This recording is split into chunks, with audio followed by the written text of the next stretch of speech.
It truly was the first time we attempted something like this. Before that, we hadn't even considered it.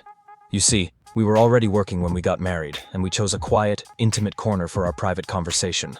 Or perhaps it was simply safer that way.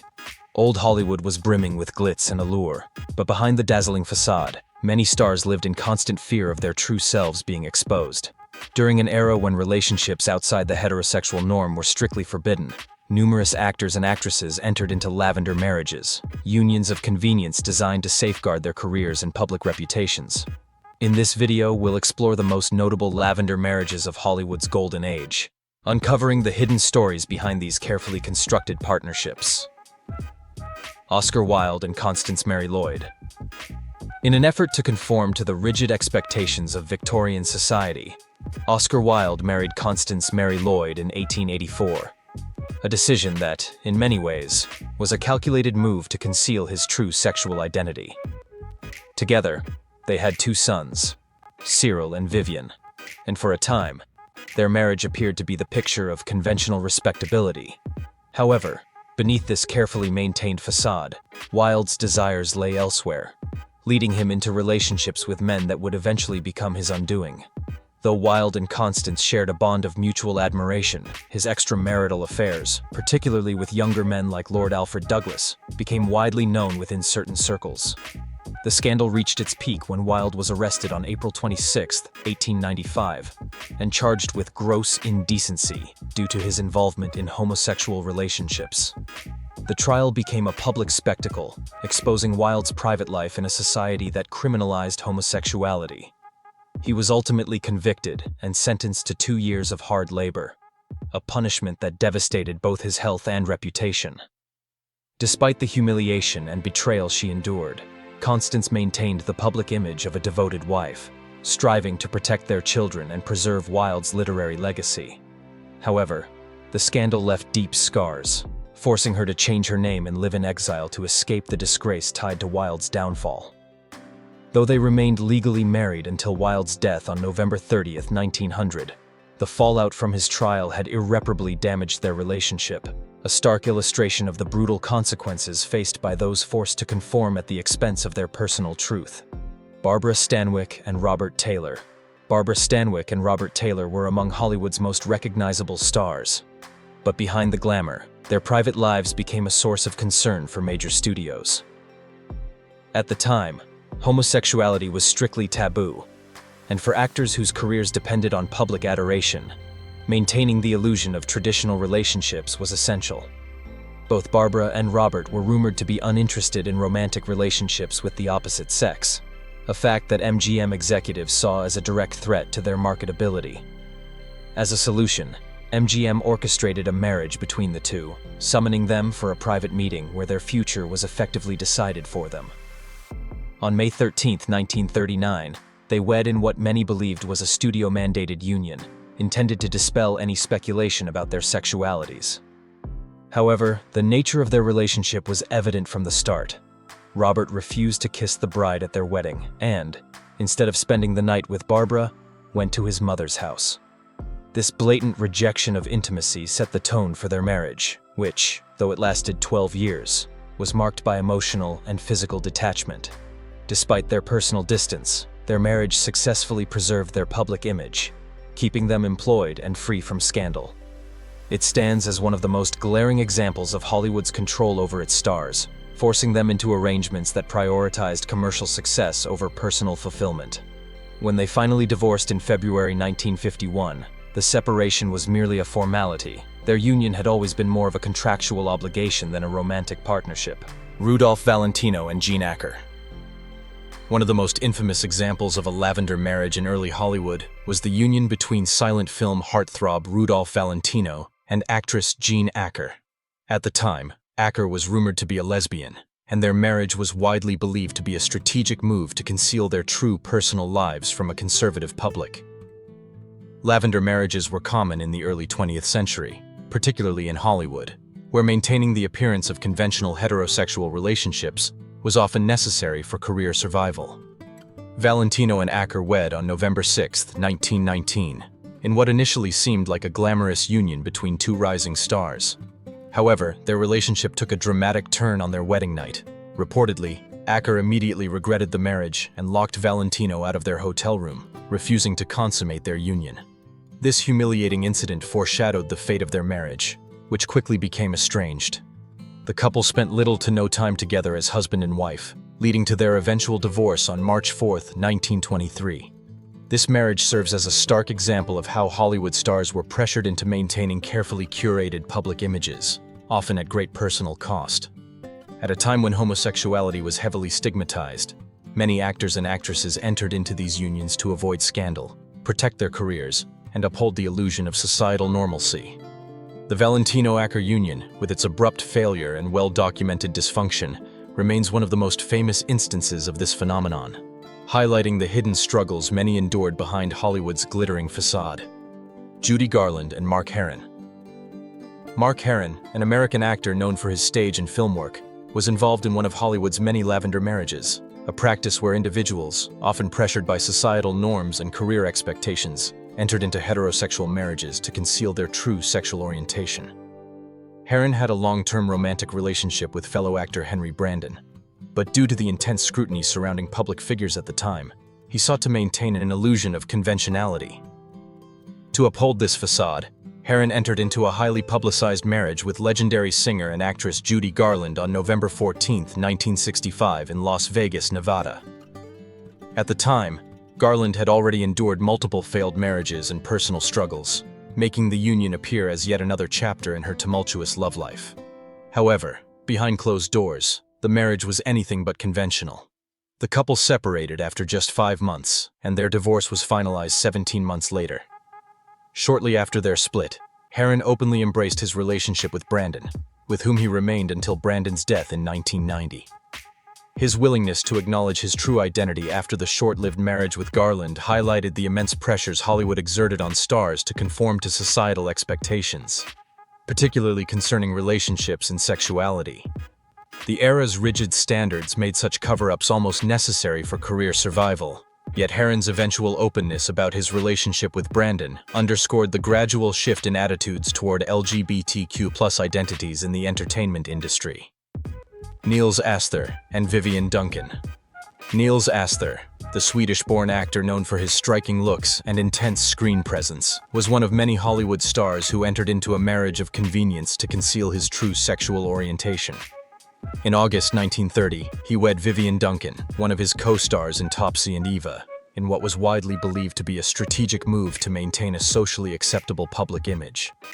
Their marriage produced one child, Evelyn Asther Duncan, but the union itself was short-lived, ending in divorce just 2 years later in 1932. At the time, Hollywood operated under rigid moral expectations, with studios often pressuring actors to maintain the illusion of traditional family life. Any deviation from societal norms could mean professional exile. By marrying Duncan, Asther likely aimed to deflect suspicions about his sexuality, protecting both his career and reputation. However, despite this effort, his post-divorce life marked a decline in his career, suggesting that the industry still viewed him with skepticism. Though Asther remained active in film, his leading man roles diminished, and he eventually found himself working in smaller productions. His experience exemplifies the precarious nature of Hollywood stardom, where personal sacrifices were often made to uphold a carefully curated image. His brief marriage not only underscores the immense pressure actors face to conform, but also highlights how, even when such efforts were made, Hollywood could still turn its back on those who did not fit its prescribed mold. Alfred Lunt and Lynn Fontanne. Alfred Lunt and Lynn Fontanne were celebrated as one of the greatest acting duos in theater history, maintaining the appearance of a devoted couple, a facade that endured throughout their lives. Their onstage chemistry and seamless collaborations solidified their reputation, leading many to regard them as the ultimate husband and wife team. However, behind the scenes, persistent, though unconfirmed rumors suggested that their marriage was a lavender marriage, a strategic arrangement that allowed them to navigate the social and professional pressures of their time without revealing their true personal lives. Despite never addressing the speculation publicly, their relationship remained a subject of intrigue, with whispers about their private affairs lingering long after their deaths. In an era when being openly gay or bisexual could end a career and destroy reputations, a marriage like theirs provided a protective shield, allowing them to operate within Hollywood and the theater world without scrutiny or scandal. Their enduring partnership, both professionally and personally, suggests a deep mutual understanding and respect. Whether or not romance was truly a factor, the fact that neither was ever publicly outed during their lifetime only deepens the mystery surrounding their relationship, making it a compelling chapter in the history of LGBTQ+ experiences in the entertainment industry. Their marriage, while unconventional, served its purpose, allowing them both to thrive artistically while keeping their private lives shielded from public judgment. Tallulah Bankhead and John Emery. Tallulah Bankhead, known for her bold personality, husky voice, and uninhibited nature, lived a life that defied convention both on and off the stage. From an early age, she had romantic and sexual experiences with girls while attending convent schools, an aspect of her identity that remained significant throughout her life. However, during the early 20th century, homosexuality was neither widely accepted nor openly discussed, particularly for public figures whose careers depended on maintaining an image of heteronormativity. In 1937, Bankhead married actor John Emery, a decision many believed was more about managing public perception than romantic devotion. Emery, a respected stage and film actor, was a fitting match for Bankhead on paper, but their relationship lacked the passion and intensity she was known for in her personal affairs. Their marriage lasted only 4 years, ending in divorce in 1941, and the couple never had children. Despite its brevity, the marriage provided Bankhead with a protective cover, shielding her from the harsh scrutiny that openly queer individuals often faced in Hollywood. Her relationships with both men and women were well known within elite circles, yet this strategic union allowed her to continue working without the level of controversy that might have otherwise threatened her career. Today, Bankhead's personal life remains an intriguing chapter in the broader history of Hollywood's complex and often hypocritical treatment of LGBTQ+ figures, cementing her legacy as a trailblazer who navigated fame on her own terms. Rudolph Valentino and Natacha Rambova. After the failure of his first marriage to Jean Acker, Rudolph Valentino, one of silent cinema's most iconic leading men, entered into another highly scrutinized union, this time with Natacha Rambova, a talented costume designer and artistic director. The couple wed in 1923, but their relationship was anything but conventional. Rambova herself was rumored to be in a homosexual relationship, adding to the speculation that their marriage, like Valentino's first, was a strategic move to maintain appearances in an era when Hollywood stars were expected to conform to strict societal norms. Despite their glamorous public image, Valentino and Rambova's relationship was fraught with tension. Rambova was known for being strong-willed and highly influential over Valentino, which reportedly caused friction in both his career and personal life. Their union lasted only 2 years, ending in 1925, further fueling speculation that Valentino's marriages were calculated cover-ups rather than genuine romantic relationships. Throughout his life, Valentino's sexuality was a topic of endless public fascination and controversy. His effeminate mannerisms, deep friendships with men, and tumultuous marriages only added to the rumors that he was hiding his true identity. However, rather than addressing the speculation directly, Valentino maintained an air of mystery, allowing the public to craft their own narratives while still securing his place as a heartthrob of the silent film era. His marriage to Rambova, much like his first, appeared to be less about love and more about survival in Hollywood's rigid public image system, where deviation from the norm could mean the end of a career. Cole Porter and Linda Lee Thomas. Though Cole Porter and Linda Lee Thomas shared a deep emotional connection and unwavering friendship, their marriage was far from conventional.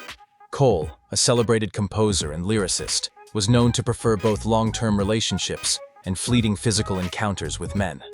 Despite this, he and Linda wed on December 18, 1919, entering into a partnership that would last until her passing in 1954.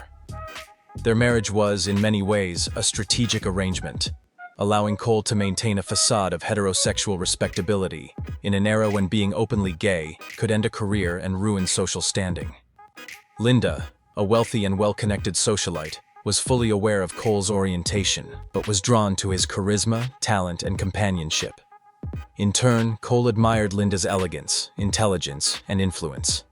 Their relationship was built on mutual respect, loyalty, and a shared understanding of the societal pressures they faced. Despite this outwardly stable marriage, Cole continued to pursue romantic and physical relationships with men, living a double life that was both exhilarating and restrictive. His music, often filled with coded lyrics and subtextual references to love and longing, subtly reflected his true emotions. His witty and sophisticated songwriting masked deeper personal struggles, adding layers of complexity to his legacy. Their union exemplified the delicate balance between personal truth and public perception in an era when homosexuality was taboo. While their marriage may have served as a cover-up, it was also a genuine partnership, one that offered both parties a sense of stability and companionship in a world that demanded conformity. Cary Grant and Dyan Cannon. Cary Grant, one of Hollywood's most iconic leading men, was known for his charm, sophistication, and on-screen charisma. His marriage to actress Dyan Cannon in 1965 was part of his carefully cultivated public image as a straight-laced, family-oriented man. The couple had a daughter, Jennifer, and appeared to live a picture-perfect life. However, behind the scenes, Grant's personal life became a topic of intense speculation, particularly regarding his sexuality. In 2012, the publication of Scotty Bowers' memoir, Full Service, rocked Hollywood's legacy. Bowers, a former Hollywood fixer who claimed to have facilitated sexual encounters between numerous stars, alleged that Grant had a secret affair with fellow actor Randolph Scott. According to Bowers, their relationship was not only romantic, but also a long-term partnership that Grant went to great lengths to conceal. These revelations, along with the disclosure of other hidden relationships, ignited a storm of controversy and fueled rumors about Grant's sexual identity. Though Grant never confirmed the allegations, the speculation surrounding his relationship with Scott persisted. The memoir's revelations seemed to create tension in Grant's marriage to Cannon, and the couple divorced in 1968, just a few years after their wedding. The breakdown of their marriage and the increasing speculation about his private life led many to wonder if Grant had married Cannon to protect his career and reputation while keeping his true desires hidden. Despite the public intrigue, Grant's sexuality remained an enigma, and he always maintained a stoic silence on the matter. His relationship with Scott remains a topic of speculation to this day, serving as a poignant reminder of how stars like Grant were forced to navigate the constraints of Hollywood's strict expectations for their personal lives. Rock Hudson and Phyllis Gates. Rock Hudson, one of Hollywood's most beloved leading men, carefully cultivated the image of a charming ladies' man, even as whispers about his sexuality circulated behind the scenes.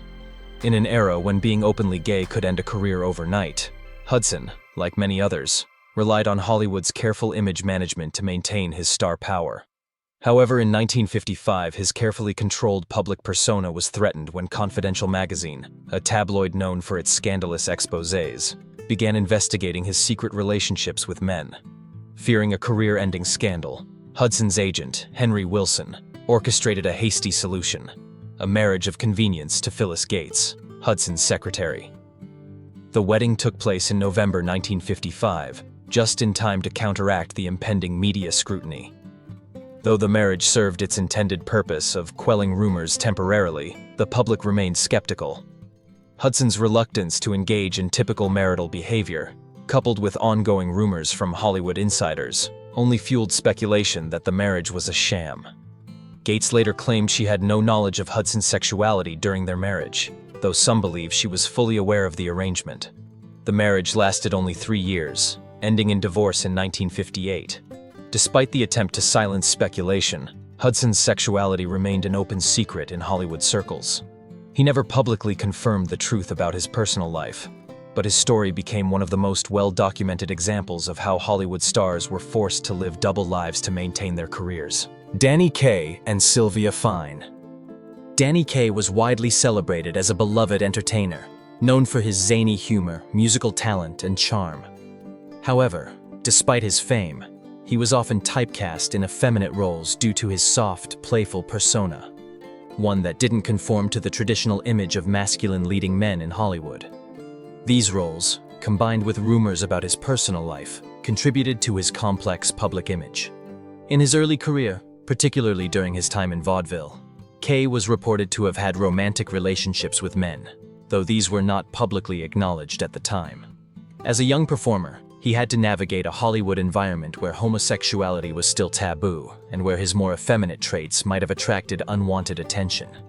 Despite these rumors, Kaye also had relationships with women, and in the 1940s, he married Sylvia Fine, a talented piano accompanist and composer. Their marriage seemed to be a practical arrangement that allowed Kaye to maintain his public image as a conventional family man while pursuing his artistic career. The couple had a daughter, Dina, and their marriage lasted until Kaye's death in 1987. Throughout their time together, Kaye's marriage helped him navigate Hollywood's strict expectations for masculinity, allowing him to continue performing without attracting undue scrutiny for his personal life. While his true desires were likely different, Kaye's marriage to Fine served as a protective shield, ensuring his ability to continue his career as one of Hollywood's most beloved performers without facing the intense pressures of scandal or exposure. Tyrone Power and Annabella Tyrone Power, one of Hollywood's most charismatic leading men, found himself at the center of persistent rumors about his sexuality. Various tabloids and insiders speculated that he was gay or bisexual, a label that, in the conservative landscape of mid-20th century Hollywood, could have ended his career. Unlike many of his contemporaries, Power was not forced into a Lavender marriage by the studios to conceal his private life. Instead, he made the deliberate choice to wed Annabella, a talented French actress, in what initially appeared to be a genuine and loving union. For a time, their marriage seemed stable, providing Power with the security of a conventional family life while also shielding him from intrusive gossip. However, as reports of his numerous affairs with both men and women began to circulate, cracks in their relationship started to form. His infidelities became increasingly difficult to ignore, but the real breaking point came when his affair with Judy Garland resulted in an unwanted pregnancy. This scandal, combined with his ongoing extramarital liaisons, led to the eventual collapse of his marriage.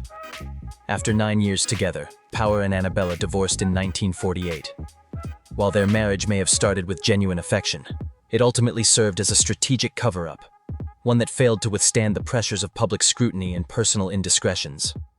Power's story became a cautionary tale about the complexities of Lavender marriages in Hollywood, illustrating how even carefully curated public images could unravel when faced with relentless speculation and personal conflict.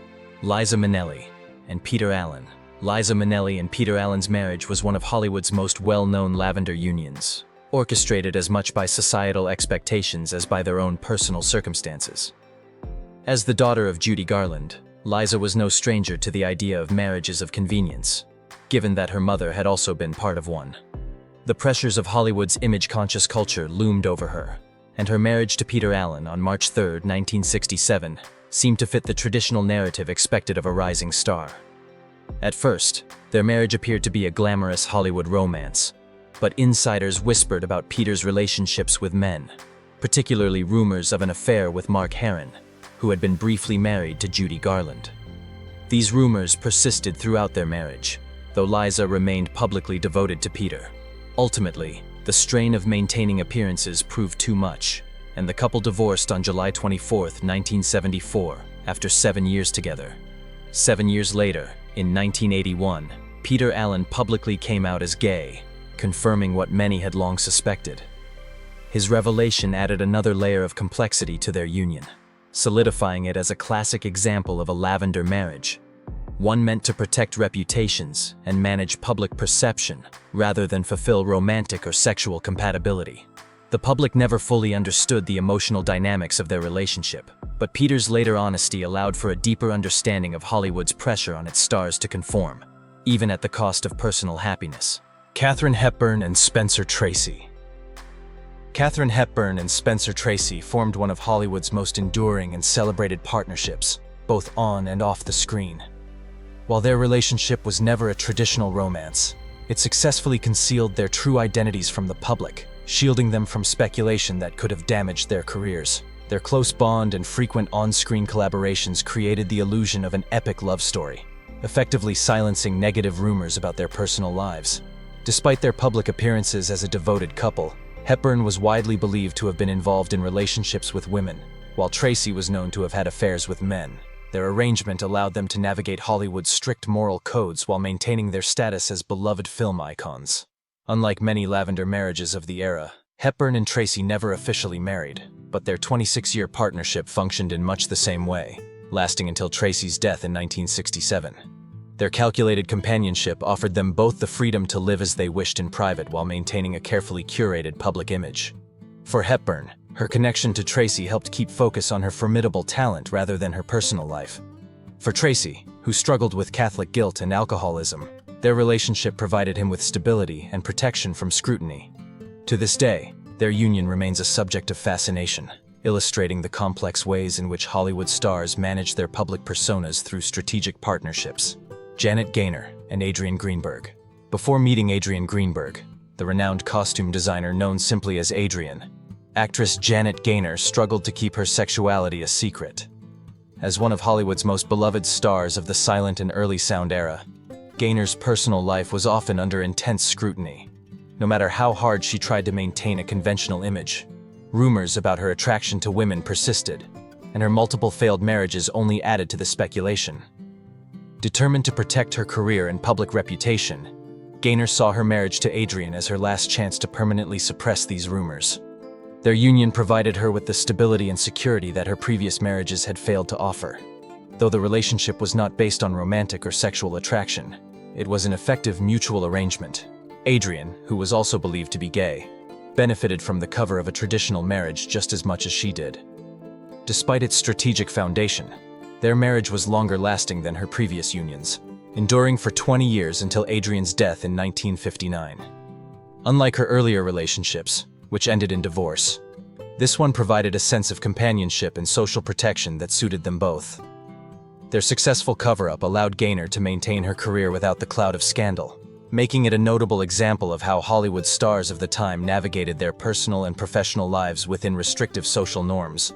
Judy Garland and Vincente Minnelli. Vincente Minnelli lived much of his early life as a gay man without much public scrutiny, but that changed when he rose to fame in Hollywood as a director known for his lavish musicals and visionary storytelling. As his celebrity status grew, so did the attention on his personal life, making it increasingly difficult for him to navigate his sexuality at a time when being openly gay was considered career-ending. To manage this, Minnelli entered into a marriage with Judy Garland, one of the biggest stars of the era. The two wed in 1945, and while their union was publicly presented as a grand Hollywood romance, those close to them speculated that it was more of a strategic arrangement. Over the years, it became evident that Garland was aware of Minnelli's sexuality. She was said to have even advised their daughter, Liza Minnelli, to consider marrying a gay man herself, stating that they made the best husbands. Despite the underlying reality of their relationship, Minnelli and Garland remained together for 6 years and welcomed their daughter, Liza, in 1946. However, their marriage eventually collapsed under the weight of personal struggles, particularly Garland's worsening mental health issues. The couple divorced in 1951, bringing an end to a marriage that had successfully shielded Minnelli's private life for a time. Though neither of them ever publicly acknowledged the true nature of their marriage, their relationship remains one of the most well-known examples of Hollywood's use of strategic unions to manage public perception. Their story underscores the lengths to which stars had to go to preserve their careers, while living in an era of rigid societal expectations.